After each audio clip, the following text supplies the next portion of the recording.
...17 januari 2026, oogstdag in de Elderschans in Arenburg. Oogstdag midden in de winter, hoe zit dat? Daar gaan we zo meteen meer van horen. Ik sta hier naast Theo Arnouds van Meer Bomen Nu. Theo, Meer Bomen Nu, wat is dat voor een organisatie? Nou, dat is eigenlijk een landelijke organisatie dat onder de Urgenda valt. En die willen zich inzetten voor het herplanten van zaailingen. En ik denk dat die organisatie nu een jaar of 5 actief is. En hier op Zeeuws-Vlaanderen sinds 2022. En we oogsten hier dan zaailingen, eigenlijk spontane opslag van wat er uit de bomen komt, waar dan nieuwe plantjes ontstaan. In een relatief klein stadsparkje als de Elderschans staat eigenlijk best wel heel veel wat weer uit de grond gehaald kan worden en weer elders herplant kan worden. Ja, inderdaad. En je noemt het een stadsparkje, maar het is wel een uniek terrein.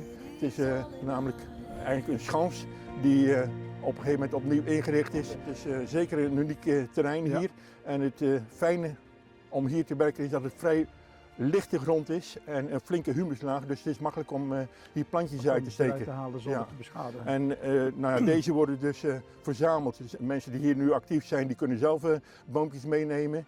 We registreren welke soorten het zijn en de aantallen. En die gaan uiteindelijk naar Terneuzen toe, waar ze ingekuild worden. En dan? Nou, als ze dan ingekuild zijn, kunnen ze in ieder geval op 31 januari kunnen mensen die boompjes willen hebben daar ophalen. En ook is er over een week is er ook nog in de buurt van Axel een gelegenheid om te helpen met boompjes uit te steken die dan ook weer naar die verzamelplaats gaan. Ja. Dus alle particulieren uit de regio die kunnen gratis boompjes krijgen, struiken krijgen om in hun eigen tuin te zetten. Ja, en ook een aantal mensen die hebben een voedselbos. Die vinden het ook leuk om wat meer variatie te hebben. En nou ja, je hebt dan bijvoorbeeld ook soorten die vruchten geven. En die staan hier dus ook wel. En in ieder geval hazelaars ben ik al tegengekomen. En natuurlijk voor de biodiversiteit is het natuurlijk ook leuk om verschillende soorten in je tuin te hebben of in je voedselbos. En de natuur is er alleen maar mee gediend dat er meer bomen en struiken worden aangeplant. Jullie werken met vrijwilligers. De vrijwilligers die komen dus uit de regio. Ja. Wat moeten zij weten van al die planten? Ja.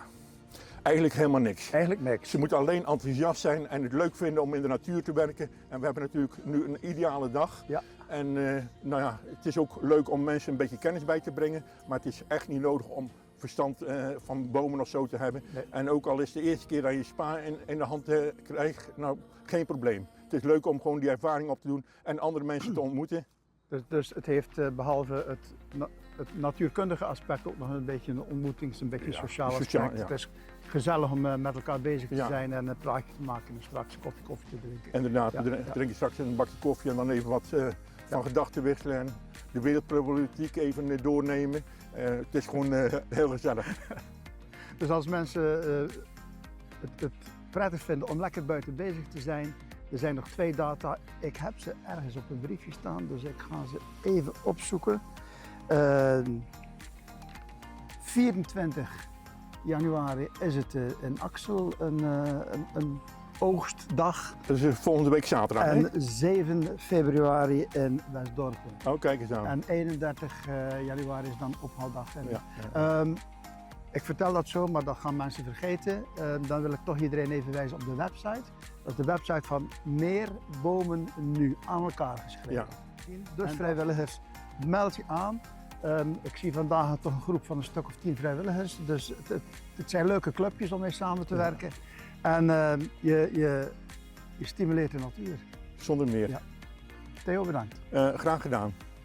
Ik sta hier bij Alex en Lars met mijn prachtige natuurmicrofoon in de hand. Alex, wat zijn jullie aan het doen? We zijn hier boompjes aan het oogsten, voor zover ik begrepen heb. En die worden ergens anders ingekuild ter bewaring. En Lars kan dat nog aanvullen.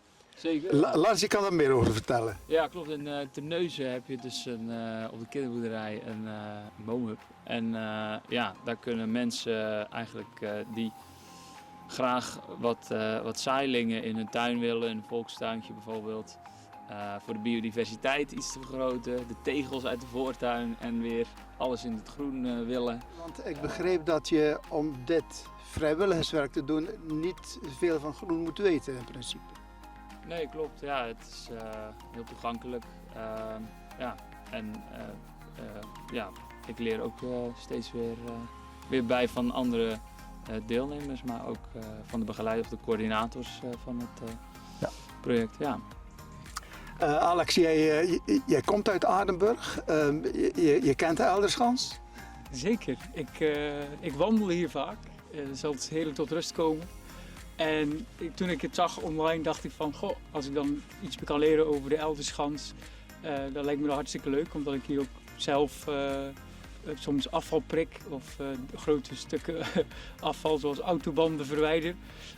Ja, ik denk, ik kan alleen maar iets terug doen voor de natuur. Een prachtig initiatief. Een prachtig initiatief om iets voor de natuur te doen, maar ook een prachtig initiatief van meer bomen nu. En binnenkort zijn er weer een paar ophaaldagen en ook weer vrijwilligersdagen. Lars en Alex, dankjewel.